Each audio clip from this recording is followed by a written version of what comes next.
So this is Linden. He's Yarrow and Lily's and Sage's brother.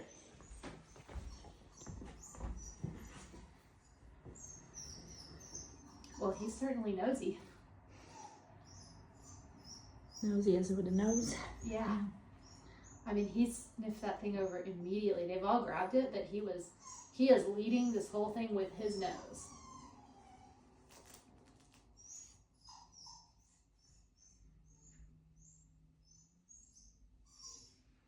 A little slow. A little cautious. A little cautious. Oh, goodness. Not as certain. And he perfectly well knows I'm here, and obviously I'm talking and things. I'll scooch over just a little because I'm not really on the spot. Hi. Hello. Very friendly though. I mean, as soon as I moved, he was right up here. Good boy. Hi, hi. Hi, hi. I think that was my phone or something. Yeah, it is. With our message too. Oh, I'll check that in a second. What do you think?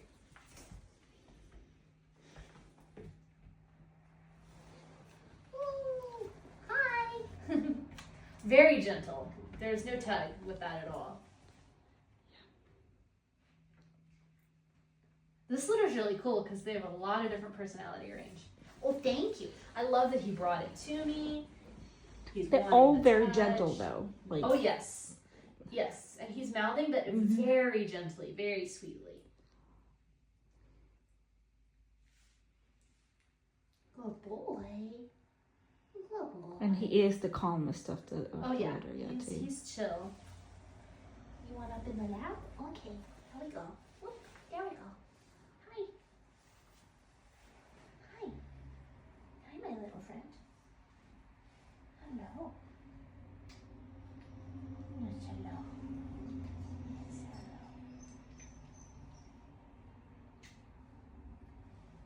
Very loving, very affectionate.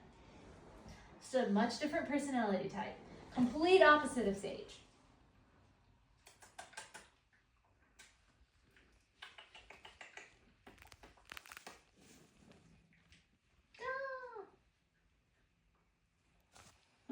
Don't fall over backwards. Oh.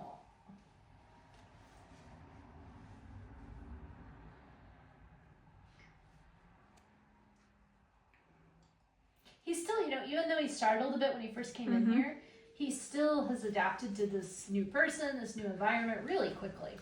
Yeah, it was more like, okay, it's this new strange, I don't know anything in here, but then he went like right back to, he went away from that, but then he... To another toy. To another toy, and to you, and sniffing, so it was just... He's just a little more cautious. Which is, there's nothing wrong with that. And in some respects, it's good. It's easy to engage him. He's not so fixated on investigation. I will say he prefers to play with me than with the toys, which is just an interesting. Boy. Yeah, he likes my hands. He likes touch. This is a people person, especially I think his people. It's hard to say how quickly he'll warm up to strangers. He might be super social with strangers as long as it's a low-key interaction. I think this is a puppy, my guess is, and you can tell me from your observation if that's right or not, I'm guessing that he's going to be turned off by really intense people and really intense engagement. In general, I would think so, yeah. Yeah.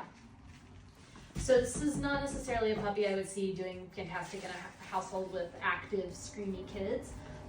But in a quieter environment, he's really very, very social. So of these four, he might actually be your best therapy dog prospect as long as the work that he was doing was with quiet adults, like in a retirement home or whatever.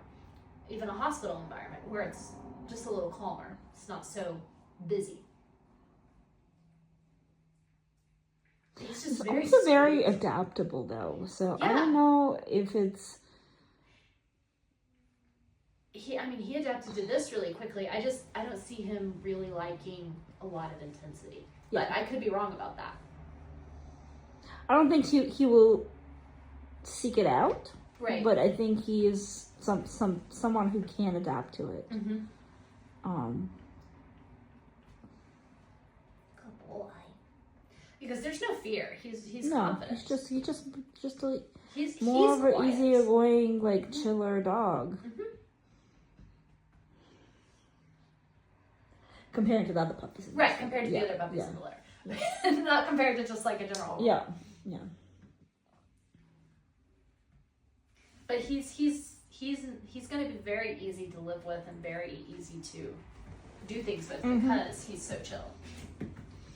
And he's so people oriented. So I think he's really enjoying meeting a new person and interacting with that new person. He wants to play with my hands, like I said, more than the toys. He's just super people-y. Yeah. I mean, I think probably not a brewery dog, but maybe a Right, dog. exactly. Yeah. Like in a, low-key facility kind of place. Yeah. Yeah, that's exactly what I'm trying to say. Like, yeah. Maybe not in an elementary school. Yes. But like at a retirement home or a hospital or like a Read with Kids program where they're sitting down and being calm. I think he would thrive with I think a lot of dogs have a really hard time, like, in elementary school. For sure. The only one out of this litter that I would say might be all about that would be Sage. Yeah. He would be like, woohoo! But he might be a little intense for the kids. He might be. Alright, let's see what you think about smells. You've been very smell oriented. And that is one thing we'll see how he thinks about this because this is a novel smell, but yeah, he's very interested. Wow. Yeah, good boy.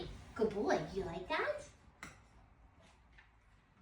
He says, I like you more, but yes, I like that. So one thing to be aware of is if you were doing therapy dog work with him in something like a hospital or a nursing home where there are strong odors, he's very nosy. So he's going to be aware of those. He might need to get used to them, and you might have to teach it because he's sniffed out the container that this was in now, and he's very interested in that.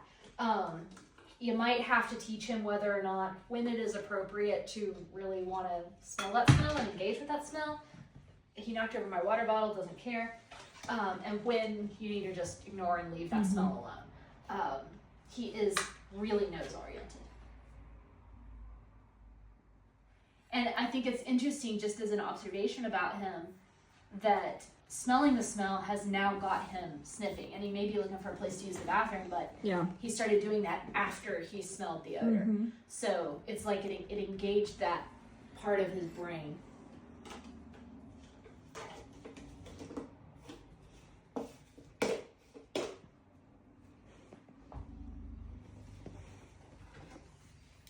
Hi, what you think? And then a shake off. So yeah, that part of his brain was going. And it didn't stop until I put the odor up.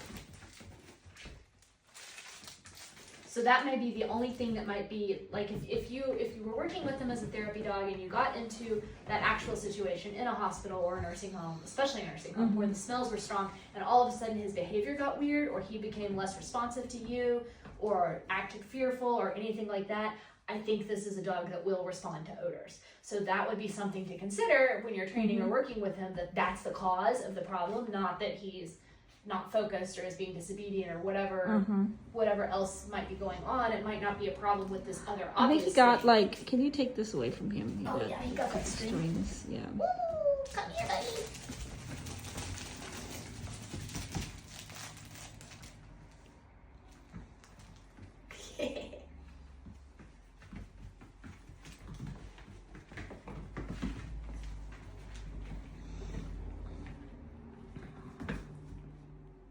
Yarrow too got really concerned about the smells.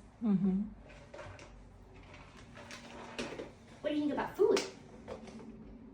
He's so sweet when he plays because he wants to put the toy on you. He says, I like food.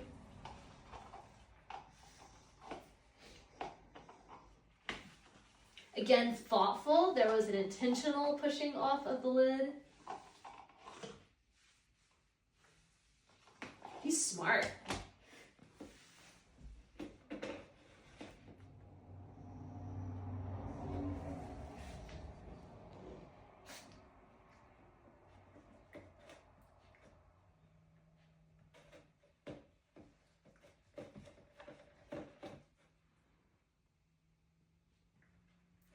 Look at how he's using his nose even to work Yeah. this puzzle. And he keeps going back to it. So he's pretty low-key persistent. Low-key persistent. Yeah. I think he's also going to be good boy. Oh, yeah. I think he's going to be highly trainable. All the puppies in this litter, I think, are going to be really trainable. But him and Sage, particularly, I think would just really thrive with that. See what he does. I'm curious if I take it away again. Same response again. So he's also going to be really pretty behaviorally predictable and very nose oriented. So he's definitely a dog that, if another thing you could do with him would be nose work, either just for fun and enrichment, or if you wanted to compete with him, I think he would be a prospect. He's very aware of his nose. He may not always win for speed because he's thoughtful and persistent, but he could be really, really good at it, reliable, and he's smart. He's intellectual. This is a thinking puppy, but he doesn't get stuck in analysis paralysis. He's got a nice balance of go and do and go get 'em ishness with that thoughtfulness, that persistence, that awareness. I think, like, him and Sage have completely opposite personalities, but they're both the ones that I think would be the strongest work prospects for anything in this litter, just different jobs.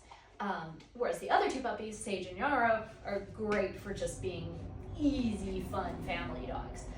And these guys would be too. Sage and him would be as well. They're not difficult dogs by any means, but if you wanted to do more with him and Sage, they would both have a strong potential for that. Just different activities. I could see him, like I said, doing therapy dog work, and this is all because he smells something. Suddenly wanting to leave me, suddenly wanting to get out of here. So with him, the one caution I would say with a dog, any dog, not him specifically, but any dog that is this nose oriented and is this tracky with his nose versus like going straight to the scent, work early and persistently on developing a good recall, because he is likely to smell a smell, get fixated on that smell, and wander off from you and not even hear you if you're calling him to come back unintentionally, because he definitely is perfectly happy to come back. But if he's not thinking about it and he's really concentrating on what he's smelling, doesn't hear you. He doesn't even hear you. So really, I would really, for his safety, work hard on a recall from the beginning, which is going to come naturally to him, but make sure that skill is well developed, because he is so nosy. And again, that's not. I think now he's looking. He's looking for something. Yeah. The potty place. Place the potty. And we go on the pad. Good boy. They're so clean. This litter is so clean. Well, and he didn't like that one poop that we left there because of the other puppy, and we just didn't clean it up because it was on the pad, and that bothered him. He sniffed it several times. I was like, ugh.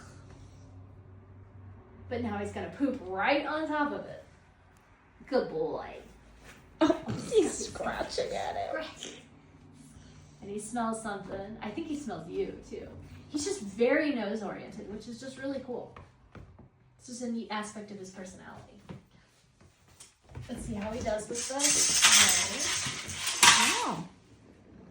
It didn't really surprise me because he's kind of startled at some things before, but he's good boy. Been cautious investigation. Oh, hi. Yeah, you need some reassurance? Hi. Okay. Yes, okay. Good boy. You're so smart. You're a good boy. Now is nothing to be afraid of, good boy. Good job, good boy. He just needed reassurance. So, not a fearful Back to puppy. playing, Back to playing.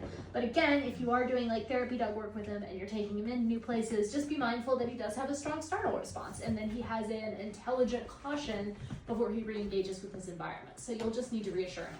Good boy. And as he gets used to those noises, wherever you are, he's gonna be fine with it. And yeah, I don't see him loving like the brewery dog lifestyle. He's not gonna like an environment where he's frequently surprised by intense things. Yeah. And I don't think it's because he's afraid of it. I think it's just a personality trait and a preference. He's probably going to have exactly the same response to the umbrella. And I'm going to be more cautious to not let him run up and scare himself with this. Goodness, what is that? Yeah, I mean, he's not afraid of it. It just Like, notice how it yeah. slows him down, and he needs to explore and investigate it. He's like, huh, what's this thing? He's the most sensitive for sure to the noises. So this the noise, because I think it was like the crinkliness in that toy in the beginning, in the first, that he was like, was startled, and then that. But the sight is not a problem. Sight's not a problem. And the noise isn't even a problem. It's just, he does have a startle response. So it's good to know about. Good boy. Good boy. Yeah. And then, funnily, even though he was startled by the crinkly toy, it's the crinkly paper has been what he's enjoyed playing with all along.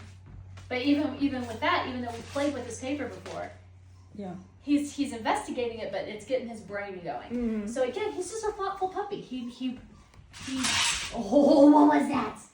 What was that? My goodness. hear you reassuring him. I don't like it. Yeah.